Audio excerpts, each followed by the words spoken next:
Hi welcome to lifestyle Taylor.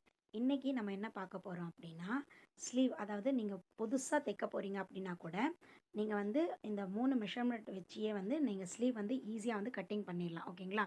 அந்த cutting வந்து எப்படி பண்ணுறது அப்படின்றது ஸ்டெப் பை ஸ்டெப் ஒரு 6 ஸ்டெப் வந்து நான் சொல்கிறேன்.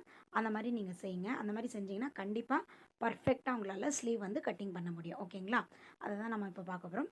வாங்க வீடியோக்குள்ளே போகலாம். ஃபஸ்ட் டைம் நீங்கள் பார்க்குறீங்க அப்படின்னா மறக்காமல் என் சேனலை சப்ஸ்கிரைப் பண்ணிக்கோங்க. ஓகே, ஃபஸ்ட்டு ஸ்டெப் பார்த்தீங்க அப்படின்னா, எந்த ஸ்லீவாக இருந்தாலும் 4ஆ வந்து கிளாத் ஃபோல்ட் பண்ணிவிட்டு இப்படி அரை இன்ச் வந்து நீங்கள் வந்து மார்க் பண்ணிக்கணும். ஓகேங்களா? அது வந்து நம்ம தைக்கிறதுக்காக விடுற அந்த அலவுன்ஸ். ஓகேங்களா? இதுதான் ஃபஸ்ட்டு ஸ்டெப். நெக்ஸ்ட்டு ஸ்டெப் நீங்கள் என்ன பண்ணணும் அப்படின்னா, அந்த கையோட லென்த்து என்ன அப்படின்னு பார்த்து அந்த லென்த்து வந்து நீங்கள் மார்க் பண்ணிக்கோங்க. இப்போ ஒரு 7 வேணும் ஸ்லீவ் லென்த்து, நான் 7 வச்சு மார்க் பண்ணிட்டேன். ஓகேங்களா? அதுதான் வந்து 2வது ஸ்டெப் நீங்கள் பண்ணணும். இப்போ நெக்ஸ்ட்டு 3வது ஸ்டெப் அந்த இடத்துல நீங்கள் கோடு போட்டுக்குங்க. அதாவது கோடு போடுறது அப்படின்னா பிகினராக இருக்கிறச்ச நீங்கள் கோடு போட்டுக்கலாம். இல்லைன்னா நீங்கள் போட வேண்டியதில்லை. நான் கற்றுக் கொடுக்கறதுக்காக நான் உங்களுக்கு கோடு போட்டு காட்டுறேன். நெக்ஸ்ட் ஸ்டெப் வந்து நீங்கள் வந்து ஸ்லீவோட ஓப்பன் அந்த கை சுற்றளவு வந்து நீங்கள் எடுத்திருப்பீங்க இல்லையா, அது எவ்வளோன்னு நீங்கள் வந்து பார்க்கணும். இப்போ வந்து 8 அப்படின்னா நம்ம 4 மார்க் பண்ணணும். ஓகேங்களா? இப்போ 12 வந்து அப்படின்னா 6 மார்க் பண்ணணும். இப்போ வந்து இவங்களுக்கு வந்து 4.25 இல்லை சாரி 5.25 என்னமோ வரும். இருங்க நான் பார்த்து சொல்கிறேன் உங்களுக்கு. அவங்க மெஷர்மெண்ட் வந்து 4.25 4.25 அப்படின்னா 9.5 9.5 அப்படின்னா 4.25 4.25 வச்சு நான் மார்க் பண்ணியாச்சு. அந்த 1/4 இன்ச்சும் நீங்கள் கரெக்டாக வந்து பார்த்துக்கணும். அதை தான் வந்து தேர்ட் ஸ்டெப்பு. ஃபோர்த்து நீங்கள் என்ன பண்ணுறீங்க அப்படின்னா, இப்படி வச்சு பாருங்கள். கையோட ஆம்ஹோல் அளவு வந்து அவங்களுக்கு இப்படி கிராஸ் எங்கே வச்சா அவங்களோட ஆம்ஹோல் அளவு வந்து இந்த மாதிரி மார்க் பண்ணுற இடத்துல வருதுன்ட்டு நீங்கள் ஒரு மார்க், இது அப்ராக்சிமேட் மார்க் தான், இது வந்து பண்ணிக்கோங்க. இந்த மார்க்குக்கும் நீங்கள் கை ஓப்பன் வச்சிங்க இல்லையா மார்க்கு, அதுக்கும் வந்து இந்த ஸ்ட்ரைட் கோடு வராமல் இந்த மாதிரி கிராஸ் கோடு வரணும். ஓகேங்களா? இந்த மாதிரி நீங்கள் மார்க் வச்சிட்டிங்கன்னா கரெக்டு. இப்போ வந்து இது சின்ன கை, இந்த 4.5 ஓப்பன் இருக்குது அப்படின்னா ஆமல் ஒரு 6.5 இருக்குன்னா இந்த பாருங்கள், இந்த அளவு வந்து உங்களுக்கு ஒரு 2.25 2 அவ்வளோ வரும். ஓகேங்களா? அதே வந்து பெரிய கை அப்படின்னா 3 வரும். இது வந்து நீங்கள் காமனாக வந்து தெரிஞ்சு வச்சுக்கோங்க. அதிகபட்சம் வந்து இந்த 2 to 3க்குள்ளே தான் இந்த கேப் வரும் உங்களுக்கு. ஓகேங்களா? இந்த கேப்போட இது அதாவது ஒவ்வொருத்தருக்கும் ஒவ்வொன்று மாறுபடும். நீங்கள் பண்ண வந்து உங்களுக்கு அந்த ஸ்டெப் வந்து தெரிஞ்சிடும். இந்த கேப் பாருங்கள், இப்போ 2.25 2.5 அந்த ரேஞ்சுக்கு இருக்குது. ஓகேங்களா?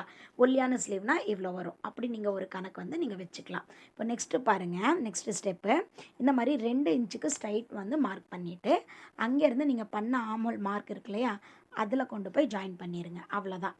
இப்போது இங்கேருந்து இந்த ஓப்பன் விட்டிங்க இல்லையா ஸ்லீவ் ஓப்பன், அதுக்கும் ஒரு கோடு போட்டுக்குங்க. ஓகே, இப்போ நம்ம இதெல்லாம் பண்ணியாச்சு.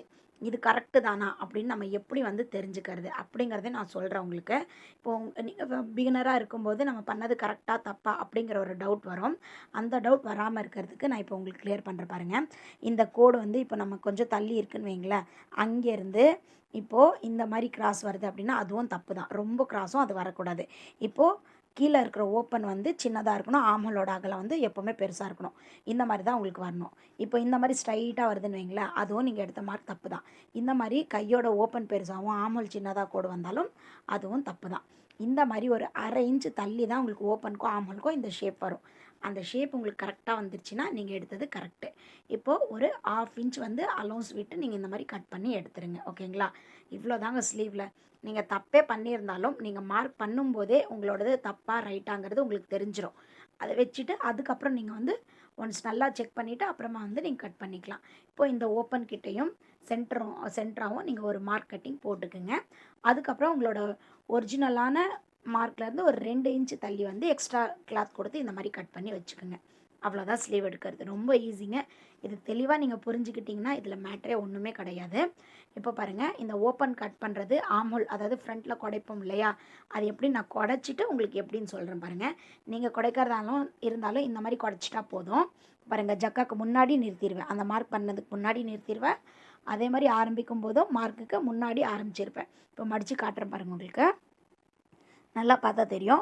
மார்க்குக்கு முன்னாடி ஆரம்பித்து மார்க்குக்கு அதாவது மார்க்குக்கு முன்னாடியே நம்ம வந்து நிறுத்திடணும். இப்போ இதில் நம்ம எப்படி நம்ம இந்த மெஷர்மெண்ட் வந்து அப்ராக்சிமேட்டாக கொடுக்குறோம் அப்படின்னா, இதுக்கு வந்து இங்கே பாருங்கள், சென்டராக வந்து ஒரு இன்ச்சு நம்மளுக்கு இந்த டிஃப்ரெண்ட் இருக்கணும். அவ்வளோதான். அப்புறம் மார்க்குக்கு முன்னாடியிலேருந்து மார்க்குக்கு முன்னாடி வரைக்கும் நம்ம நிறுத்திடணும். அப்போ தான் நம்ம ஏன் அப்படி நிறுத்துகிறோம் அப்படின்னா, அப்போ தான் நம்மளுக்கு கையோட ஓப்பன் நம்ம அடிப்போம் இல்லையா, அது கரெக்டாக உங்களுக்கு பர்ஃபெக்டாக வந்து ஜாயிண்ட் ஆகும். அவ்வளோதாங்க விஷயம், வேறு எதுவுமே கிடையாது. இது பிடிச்சிருந்தா உங்களுக்கு யூஸ்ஃபுல்லாக இருந்ததுன்னா கண்டிப்பாக லைக் பண்ணிக்கோங்க, ஷேர் பண்ணிக்கோங்க. தேங்க்யூ.